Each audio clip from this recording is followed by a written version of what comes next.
Kateřina a Linda Hrabákovi. Ještě vzadu je schovaná Eliška. Děkujeme za pozvání k vám. To je hrozně hezký. Viď, Lindo, se ti musí líbit trošku v tom obýváku. To máte strašně pěkně zařízený, člověče. Je to takový byt princezen, protože jsou tady 3 ženský.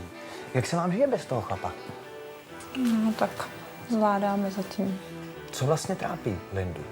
Co se stalo? Lindě byl diagnostikován ve 3 letech, byl diagnostikován autismus s psychomotorickou retardací. Od těch 3 let, kdy to bylo diagnostikováno, se hodně zlepšila. Takže teď je asi ten největší problém, který má, tak bych řekla, že v té komunikaci. Chodí do školky, jak jsme měli možnost vidět. Chodí Tak je to i třeba to, co pomáhá?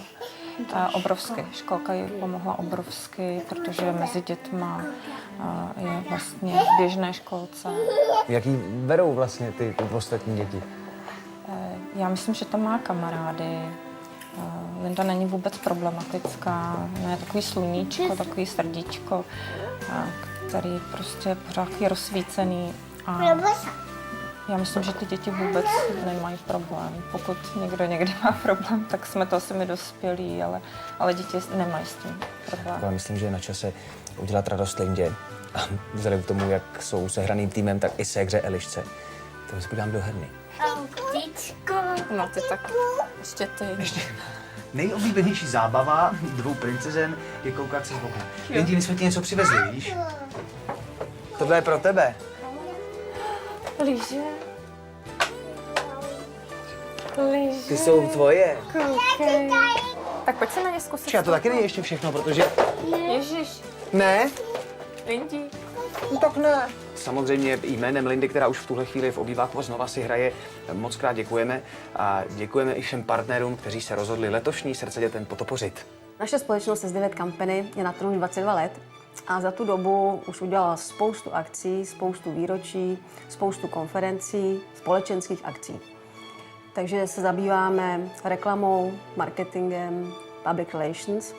Tentokrát jsme se rozhodli pomoci dětem, které jsou nemocné a mají autismus a doufáme, že i tou naší malou částkou zmírníme bolest jak jejich, tak jejich rodičů. ČSOB pojišťovna patří do skupiny ČSOB, což znáte asi, jedna z největší finanční skupin v České republice. Jsme obyčejná pojišťovna. Tady jeden náš obchodní tým v Praze se rozhodli, že budou přispívat na charitu společně, ale ze svých peněz. To znamená, nejsou to peníze společnosti, jsou to jejich peníze. Myslím, že je to hezký.